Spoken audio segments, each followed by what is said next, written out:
Hello guys, तो आज हम स्टार्ट करने वाले हैं नया subject that is book keeping. आप सोचते होंगे बुक कीपिंग को एसएस में क्यों रखा गया। एसएस में बुक कीपिंग को रखने का जो पर्पस था वो ये है कि ताकि जब भी अकाउंटिंग ट्रीटमेंट के बारे में, कोई एंट्री के बारे में, डेबिट और क्रेडिट के बारे में या किसी एक्टिविटी का रिजल्ट जानना है कि उसका प्रॉफिट या लॉस हुआ या उस स्कीम को चलाने का आगे पर्पस है भी या नहीं, उसे चलाया जाए या डिसकंटिन्यू किया जाए। तो जैसे कमर्शियल नेचर की अगर अंडरटेकिंग है उसमें हम देखना चाहेंगे प्रॉफिट कमाया है नहीं, और अकाउंटिंग हमने प्रॉपर मेंटेन रखने हैं अपने अकाउंट्स को, क्योंकि हर एक जो ट्रांजैक्शन है, जो आपके अकाउंट्स बनते हैं, गवर्नमेंट अकाउंट्स बनते हैं, वो एक एविडेंस के तौर पर यूज होते हैं, चाहे कोर्ट ऑफ लॉ में ही क्यों ना यूज हो। तो अगर हम बुक कीपिंग को नहीं जानते होंगे तो हम उसको फाइंड आउट भी नहीं कर पाएंगे कि किस एंट्री का, किस ट्रांजैक्शन का क्या पर्पस था और उसकी जो एंट्री है वो बुक्स में कैसे हो। तो हम बुक कीपिंग को इसलिए आज स्टार्ट करने वाले हैं। होप सो आप सभी को पसंद आएगा, और इन केस कोई क्वेरी रह जाती है तो मैं उसे टेकअप करूंगी। साथ ही आप इसकी क्लासेस भी ले सकते हैं अगर आप चाहें। मैं आपको इसका जो टेलीग्राम का लिंक है मैं वो प्रोवाइड कर दूंगी। In case you want to join my classes then you can continue with me. तो let's start with bookkeeping. तो बुक कीपिंग देखिए, अभी हमने यहाँ पर गवर्नमेंट के बारे में ही बात की, लेकिन अगर एक जर्नल पर्सन भी क्या करेगा, स्टार्ट करता है अगर बिजनेस, तो he wants to know the result कि इसका रिजल्ट क्या है। अगर, क्योंकि बिजनेस किस लिए किया जाता है, प्रॉफिट मोटिव के लिए किया जाता है। हो सकता है बिजनेस जो गवर्नमेंट ऑर्गेनाइजेशन जरूरी नहीं है वो प्रॉफिट के बेस पर चलेंगी, क्योंकि वो उनका तो वेलफेयर होता है मोटिव। तो हमने जो यहाँ पर अकाउंटिंग करने हैं वो दोनों तरीकों के लिए करना है, जो कि प्रॉफिट अर्निंग्स के लिए ऑर्गेनाइजेशन है, चाहे वो वेलफेयर के लिए नॉन प्रॉफिट ऑर्गेनाइजेशन ही क्यों ना हो। तो यहाँ पर अभी हमने बात की, एक पर्सन ने जो बिजनेस स्टार्ट किया तो उसका मोटिव था profit, he wants to know the result. इसलिए जो भी बिजनेस की ट्रांजेक्शन्स होंगी वो क्या करेगा, रिकॉर्ड करेगा। अब यहाँ पर रिकॉर्डिंग का जो सोल्यूशन है कि किस तरीके से रिकॉर्ड करना है, क्या मेथड्स रहेंगे, क्या प्रिंसिपल अडॉप्ट होंगे, ठीक है, क्या हमने स्टैंडर्ड्स अडॉप्ट करने हैं, और जो भी टूल्स होंगे कैलकुलेशंस के वो हमें कहाँ से मिलेंगे, अकाउंटिंग से मिलेंगे, ठीक है। तो अब यहाँ पर जो हमने ट्रांजैक्शंस की हैं उनकी रिकॉर्डिंग होने वाली है, और इस प्रोसेस को आज हम जानेंगे कि इसकी रिकॉर्डिंग करने की प्रोसेस कैसी है। तो यहाँ जो अब हम बात कर रहे हैं ट्रांजैक्शन हमने सिर्फ वही लेनी है अकाउंटिंग के अंदर जो मॉनिटरी नेचर की होंगी। एक देखा जाए तो नॉन मॉनिटरी भी हो सकती हैं, ऐसा नहीं है कि सिर्फ मॉनिटरी ही काम चलता है हर जगह, नॉन मॉनिटरी भी हो सकती हैं, लेकिन इसकी जो अकाउंटिंग है वो क्या है, नहीं हो सकती। इसका एग्जाम्पल सिंपल सा है, एफिशिएंसी ऑफ एम्प्लॉय। इसका मेजरमेंट का कोई टूल नहीं है हमारे पास एफिशिएंसी को मेजर करने का, इसलिए अकाउंटिंग भी नहीं हो पाएगी इसकी। लेकिन जो मॉनिटरी है, लाइक परचेज ऑफ मशीनरी की बात करें, इसको हम मेजर कर सकते हैं, इजिली फाइंड आउट कर सकते हैं।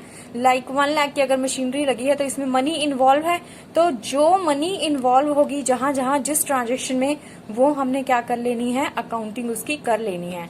अब दूसरी जो हम बात करेंगे, जहां अभी हमने बात की सिर्फ मॉनिटरी के बारे में, अब यहाँ पर जो बात जब भी करेंगे हमने बिजनेस और जो एक ऑनर था जिसने बिजनेस को स्टार्ट किया, इन दोनों को हम अलग अलग लेकर चलेंगे।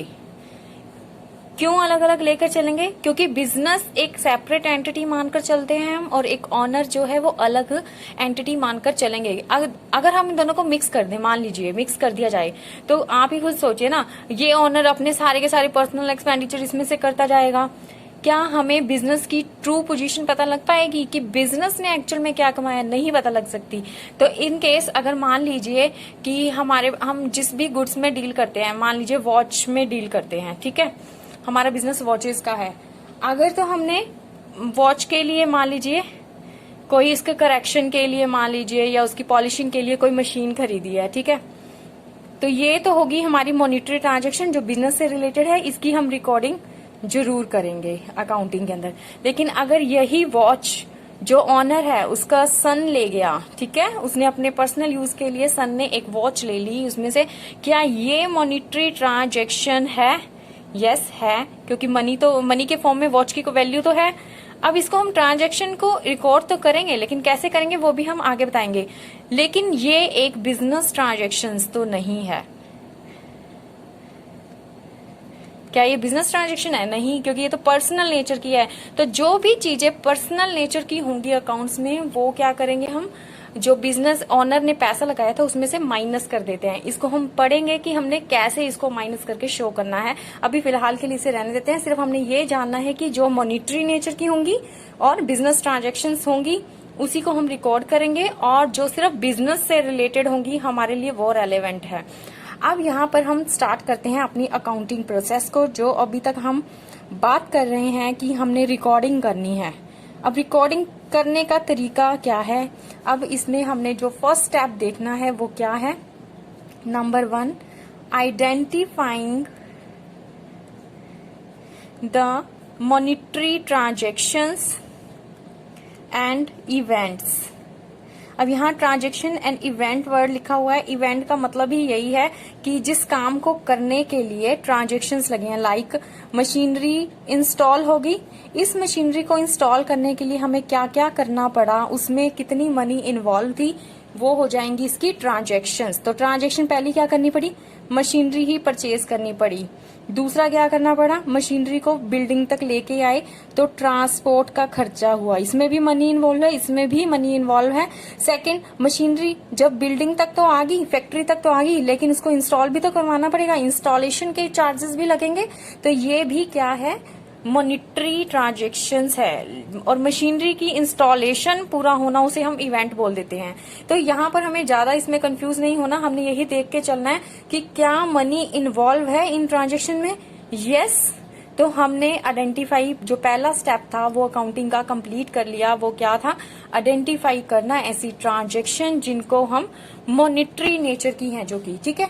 अब हम आते हैं सेकंड स्टेप पर। अभी हमने सिर्फ आइडेंटिफाई किया, सेकंड है मेजरमेंट, मेजरिंग। जो अभी हमने बात की कि जो मनी की ट्रांजैक्शन थी उनको मेजर भी करना पड़ेगा, उसकी कोई वैल्यू है ना। जैसे अभी परचेज ऑफ मशीनरी का एग्जाम्पल लिया कि 1 लाख की मशीनरी लगी हमारी। अब ये जो 1 लाख बात की है हमने, इसको हमने क्या कर दिया है? क्वांटिफाई कर दिया। इस ट्रांजैक्शन को जो मनी मॉनिटरी नेचर की थी इसे हमने क्वांटिफाई कर देना, क्या कहलाता है? मेजरिंग करना। मतलब 1 लाख जो वैल्यू हमने ली है परचेज ऑफ मशीनरी की, वो क्या है? मेजर कर दिया हमने उसे कि 1 लाख रुपए लग गया। तीसरा क्या है? रिकॉर्डिंग। अब आ जाएगा हमें रिकॉर्डिंग करना। इसको रिकॉर्ड कहाँ करते हैं? डे टू डे करेंगे हम रिकॉर्ड। देन इसको सिस्टेमेटिक वे से करना है, क्रोनोलॉजिकल करना है। कैसे? देखिए, अब जहां पर जो जो ट्रांजैक्शन हुई, अभी हमने एक ट्रांजैक्शन की बात की, परचेज ऑफ मशीनरी। हमने इस एक बुक लगी होगी हमारे पास, उसमें हमने लिख देना है परचेज ऑफ मशीनरी हुई आज 1 लाख की। दूसरी ट्रांजैक्शन हमने की कैसी? हमने परचेज किया है मटेरियल, ठीक है, मटेरियल परचेज किया 2 लाख का, तो हमने लिख दिया इसके अंदर जाकर कि 2 लाख का मटेरियल परचेज किया है। तीसरा हमने लिखा, हमने सेल की है आज 2.5 लाख की, इसी बुक के अंदर हमने जाकर लिख दिया तीसरी आज ट्रांजैक्शन हुई है दिन में 2.5 लाख की। फोर्थ एंट्री हमारी कौन सी हुई? हमने मान लीजिए लिखा है कि हमने आज वेजेस पे की हैं 20,000 की, हमने इस बुक के अंदर जाकर लिख दिया 20,000 की क्या हुई है? वेजेस पेड हुई हैं। तो इस बुक में हम क्या कर रहे हैं? डे टू डे लिख रहे हैं, सिस्टमेटिक वे से लिख रहे हैं, डेट वाइज लिख रहे हैं, कोई स्किप नहीं करना। इसको हम क्या बोलते हैं? जर्नल बोलते हैं। तो जिस बुक में हम डे टू डे रिकॉर्डिंग करेंगे उसे हम बोल देंगे क्या? जर्नल। अब फोर्थ क्या आता है? क्लासीफाइंग। अब क्लासीफाइंग का मतलब हम सभी को पता है, ठीक है। क्लासीफाइंग करना मतलब एक जगह पर एक जैसी ट्रांजैक्शन को लिख देना। तो one type of transactions at one place, मतलब एक प्लेस पर एक जैसी ट्रांजैक्शंस को लिख देना क्या कहलाता है? क्लासीफाइंग करना। अब जैसे हमने इस ऊपर वाले में एक दो और लिख देते हैं, परचेज ऑफ मटेरियल की ही एक ट्रांजेक्शन और लिख देते हैं 3 लाख। अब जैसे इस बुक को उठाएंगे, हम जर्नल को उठाएंगे, अब इसमें से हमने ट्रांजेक्शन ढूंढना स्टार्ट कर देना है। पहली क्या है, मशीनरी की अलग लिख दी, 1 लाख की हुई, ठीक है। फिर परचेज की हमने अलग लिखनी स्टार्ट कर दी, 2 लाख की एक हुई थी। आप देखेंगे तो 5वीं ट्रांजेक्शन भी हमारी किसकी है, परचेज की। फिर हमने अगली सेल की है, सेल की और देखो कौन कौन सी है, सिर्फ एक ही है 2.5 लाख की।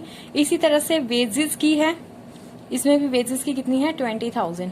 अब मैंने देखो क्या किया, इस बुक को उठाया, इस बुक में से अलग अलग लिखना स्टार्ट कर दिया, हर एक नेचर की ट्रांजैक्शन को अलग लिखना स्टार्ट कर दिया। मशीनरी से रिलेटेड ट्रांजैक्शन एक जगह, परचेज से रिलेटेड एक जगह लिखना स्टार्ट कर दिया, सेल से लिखना एक जगह और वेजेस की एक जगह लिखना स्टार्ट कर दिया।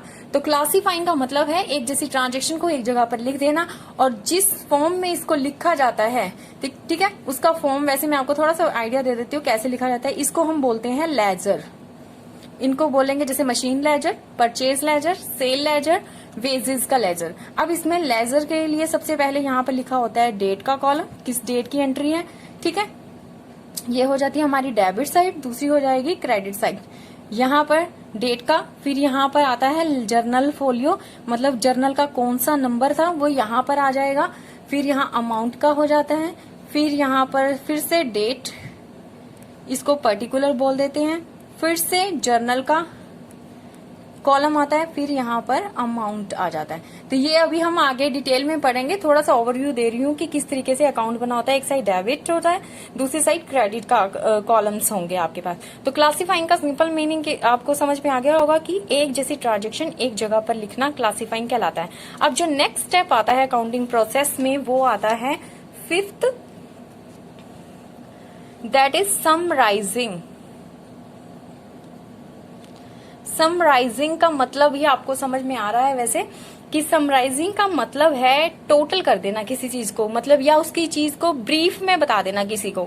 तो अभी जो हमने लेजर की बात की थी, कौन से, ये वाले लेजर्स की बात की है कि मशीनरी एक जगह, परचेज एक जगह। अब इसको जैसे अगर कोई हमसे पूछे कि तुमने साल में कितनी परचेज की, अगर हम ये बोले कि एक ट्रांजेक्शन हमने 2 लाख की थी, एक दिन हमने 3 लाख की, जनवरी में हमने 5 लाख की, नहीं, किसी को ऐसे समझ में आएगा ही नहीं कि आपने कितनी परचेजेस की। अगर हम इनका टोटल लगा दें, लाइक परचेज का सारा टोटल लगाने के बाद हमें पता लगा कि हमने 5 लाख की जो परचेज है पूरे साल में की है, तो इससे उसको किसी को भी बताना क्या है, इजी रह गया, किसी को कम्युनिकेशन करना इजी हो गया। तो समराइजिंग का मतलब क्या है, बैलेंसिंग कर देना किसी चीज की। तो बैलेंसिंग से मतलब है इसका हमारा। तो इसमें एक एग्जांपल मैं यहाँ लिख देती हूँ, लाइक परचेज अकाउंट है हमारे पास लेजर जो कि हमने बनाया था। मान लीजिए 1 तारीख को 2 लाख की हुई, फिर 3 लाख की परचेज की हमने, 5 लाख की, तो टोटल हमारे पास बन गया 10 लाख। तो इस जो 10 लाख का हमने ये बात की है कि टोटल 10 लाख है, इसको हमने बोल दिया क्या है, ये समराइजिंग करना। इसके अंदर हमारे पास आएगा सबसे पहले ट्रायल बैलेंस बनाना, फिर आएगा ट्रायल बैलेंस बनाना, फिर आएगा प्रॉफिट एंड लॉस अकाउंट बनाना कि कितना प्रॉफिट हुआ। उसके बाद जो हमारे पास लास्ट में आता है वो क्या आती है, बैलेंस शीट। बैलेंस शीट क्या होती है, जो पोजीशन को बताती है, कैसी फाइनेंशियल पोजीशन बिजनेस की कैसी है, ठीक है, बिजनेस ने किसका लेना है, कितना देना है, उसके पास कितनी एसेट है, कितनी लायबिलिटीज हैं, ये सब हम अभी करने वाले हैं।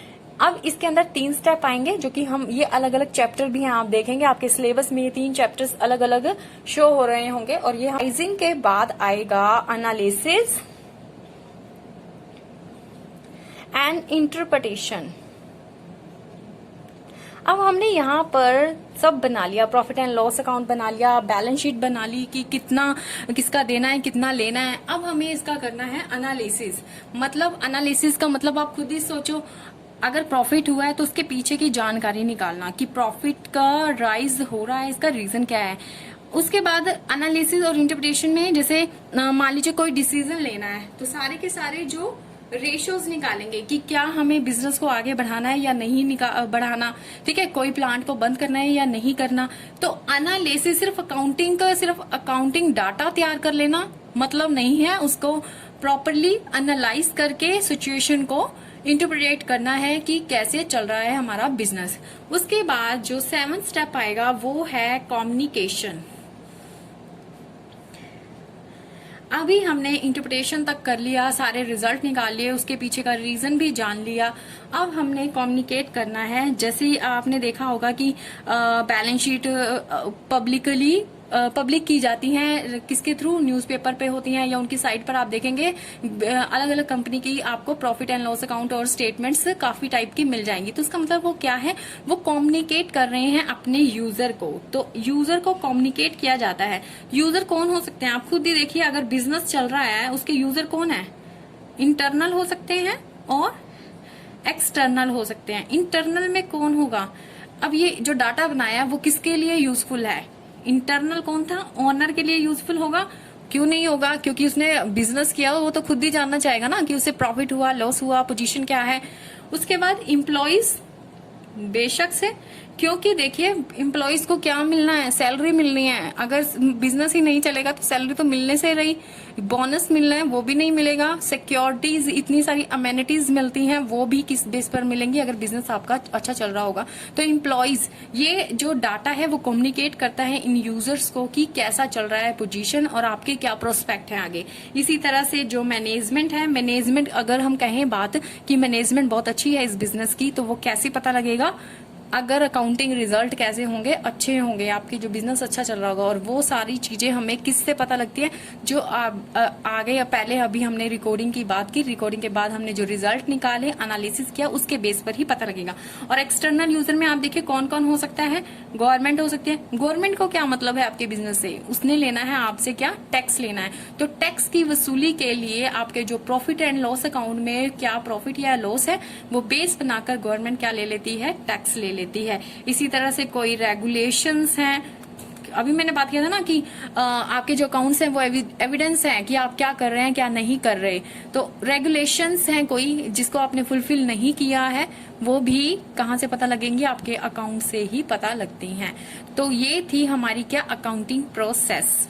तो आज के लिए इतना ही। इन केस अगर कोई क्वेरी है तो आप नीचे कमेंट सेक्शन में लिख सकते हैं। आगे का जो ये फर्स्ट चैप्टर है वो मैं अपनी अगली वीडियो में कंप्लीट करूंगी। ये करना जरूरी भी है क्योंकि देखिए अगर आप अकाउंटिंग जानना चाहते हैं तो पहले आपको उसका बेसिक पता होना चाहिए, तभी आगे आप उसका जो बेस है वो पक्का होगा, तभी जो बिल्डिंग है वो बनती है। तो इसलिए इस बेसिक चैप्टर को हम इग्नोर नहीं कर सकते। अगर आप कहें कि हम पहले ही ट्रायल बैलेंस या जर्नल से स्टार्ट करें, इट्स नॉट पॉसिबल। तो बेसिक को समझे। इन केस कोई क्वेरी है तो आप कमेंट सेक्शन में लिखे, मैं जरूर रिप्लाई करूंगी। Thank you so much for watching my video.